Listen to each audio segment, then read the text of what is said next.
Hey guys, Caleb here. Welcome back to another video. In this one, we are doing an entire studio tour of the space that I work out of every single day. A couple things before we jump in. Links to every little thing I mentioned will be in the description if you're looking for those.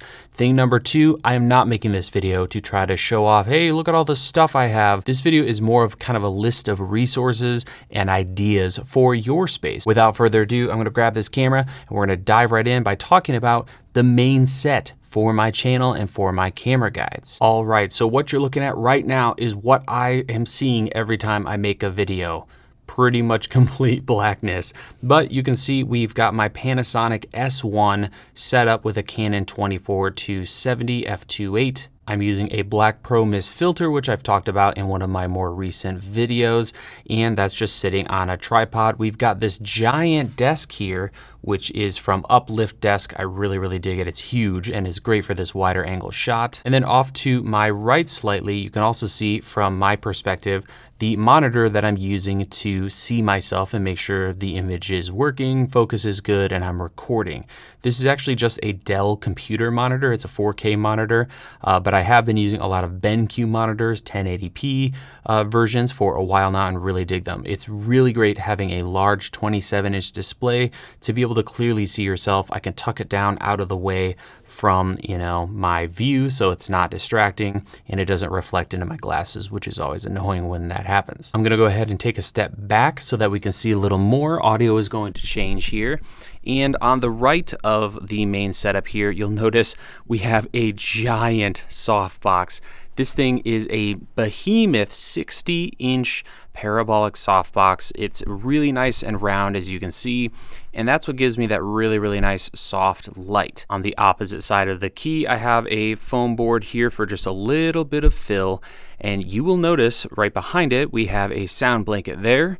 Got sound blankets in the background. In fact, this entire space is surrounded by sound blankets, even on the ceiling, using these tiles that you can buy.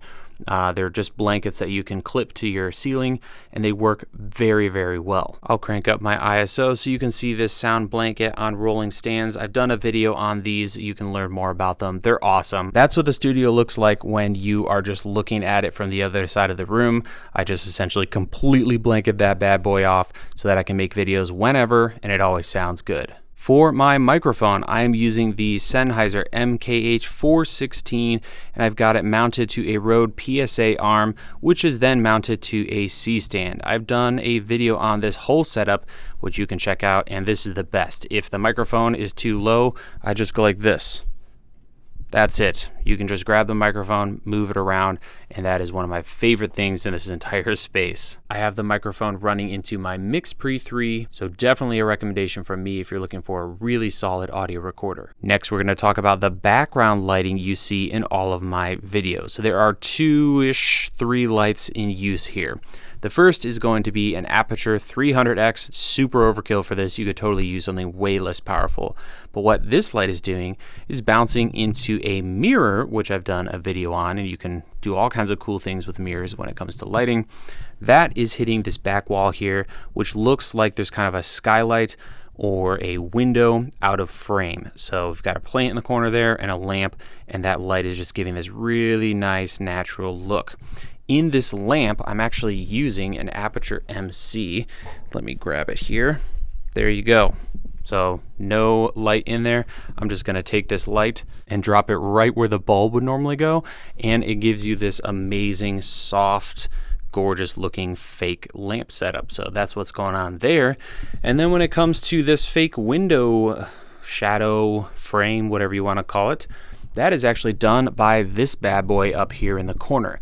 This is an Aputure 120D going through Aputure Spotlight mount. I've done a review on the Spotlight in the past, and what that does is you can stick these Gobos in it, and one that I have set up here is kind of a fake window. So that covers the main set.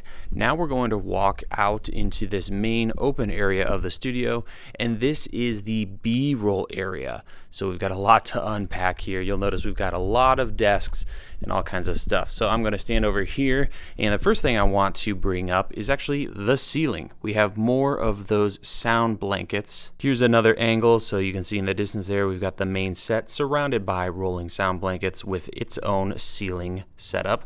And then over here, we've got more. Not as much for sound, although that helps a lot, but it's mainly for bounce. Since this ceiling isn't the highest in the world, I don't want any light hitting that ceiling and then bouncing back down. So we've got the ceiling covered in black blankets. And then at the heart of this whole setup, we have a 2-desk deal going on. So this desk is a custom video, I don't even know what to call it, desk, battle station, B-roll cart thing.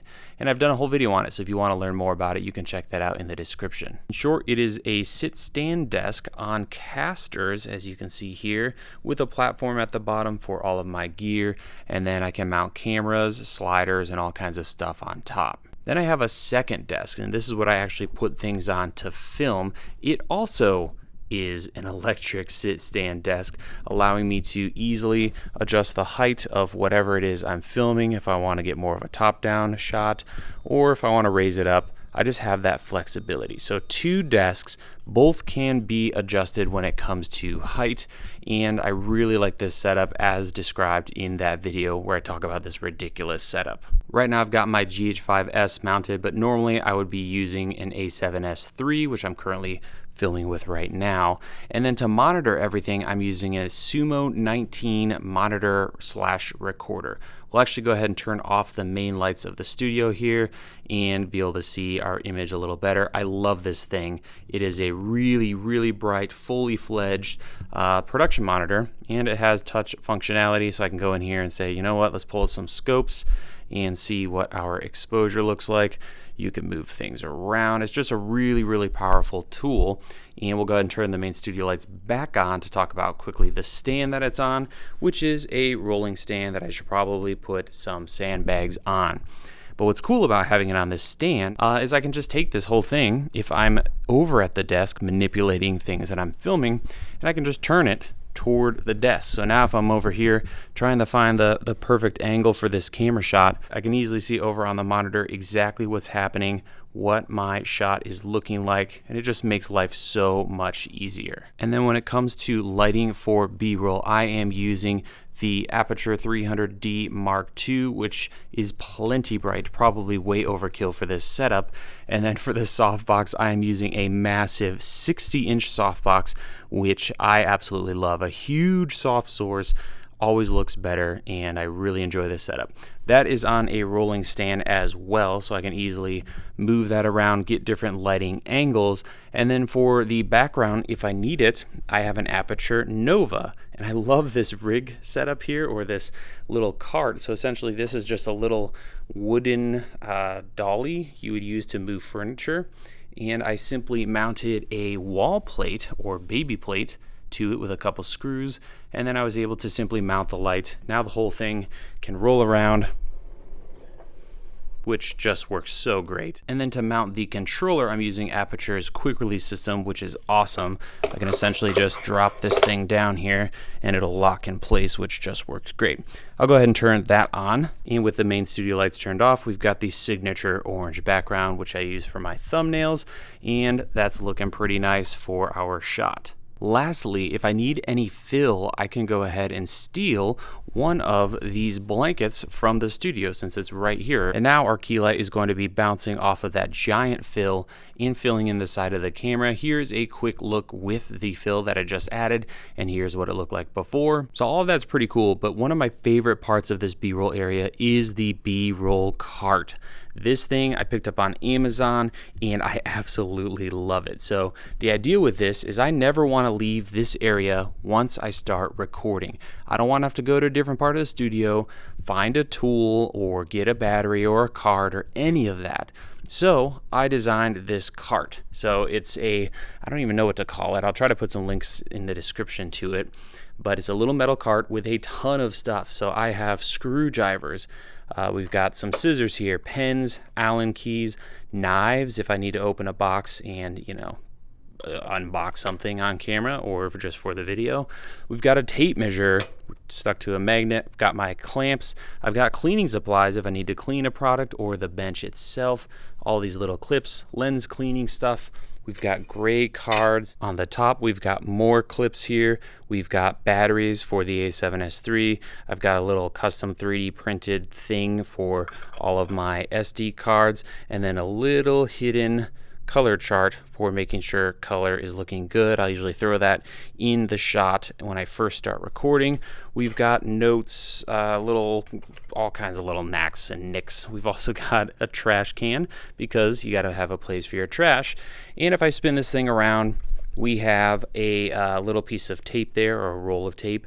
We've got a foam board, which if I ever need to get a sensor to kind of light up, I'll grab that, throw it in front of the camera, and that gives me a nice little sensor glow. And then a little blower here that just kind of lives there so I can keep all my lenses nice and tidy. So that is the B-roll area. 2 desks, the whole camera setup. And if you want to learn more about this ridiculous rig that I built, including the jib that goes on top of this thing, you can check out that video in the description or in the cards above. From the B-roll area, I'm going to go ahead and spin around and talk about these drawers, which I absolutely love. So these are actually IKEA drawers that are designed to have casters, and that's one little unit right there.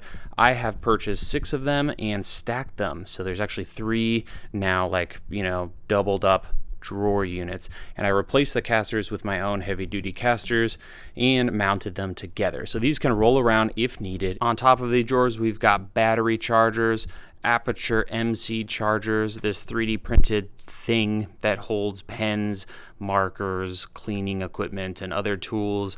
We've got the Aputure light bulbs here charging, and then inside the drawers there are all kinds of crazy things. So we've got all of my camera plates, things like nano clamps, spigots, ball heads, just things that I might need for a video. And yes, it seems a bit obsessive to have that much, but you never know when you're gonna need 20 nano clamps. We've got tape, and the list goes on and on. And the idea with these is just to have as much gear handy as possible, and I really hate dealing with boxes and cases, so just having everything here is really great. Just to the right of that, we have my cable wall, because I hate dealing with cables in boxes and in drawers in particular. So we have gone ahead and labeled the lengths of all of these cables. So if I know I need a C17 or whatever this thing is called, there is a 15-footer, come on camera, focus, that I can just snag. And I've done the same thing with all our HDMI cables, and pretty much just everything we need is right here. We can just grab it and go. When we're done, we just coil it up, throw it back onto the cable wall. To the right of the cable wall, we have this little testing area that I built as just a quick place I can run up with a camera, do something like, this when it comes to framing, and I can test a whole bunch of cameras, check color, check dynamic range, all that kind of fun stuff. So just having a dedicated spot for that has made a huge difference. To the right of the testing area, we have all of the grip equipment in this IKEA wooden thing with a bunch of bins. So we have all of our clamps here, things like super clamps. We've got grip heads and a whole bunch of random stuff. So if we need something grippy, it's most likely over in this corner. And to the right of that, we've got a couple of tripods and this thing that I've built and absolutely love. So this is just a super heavy duty 3/4 inch plywood with monstrous casters, light stand, and grip gear, organizer, holder, whatever you want to call it. So I've always wanted this thing. I can roll it around. It has everything when it comes to support equipment. We've got little light stands. We've got all kinds of tiny tripods, microphone arms. You guys know I love to use those. Tripods, light stands, even some, larger C-stand stuff.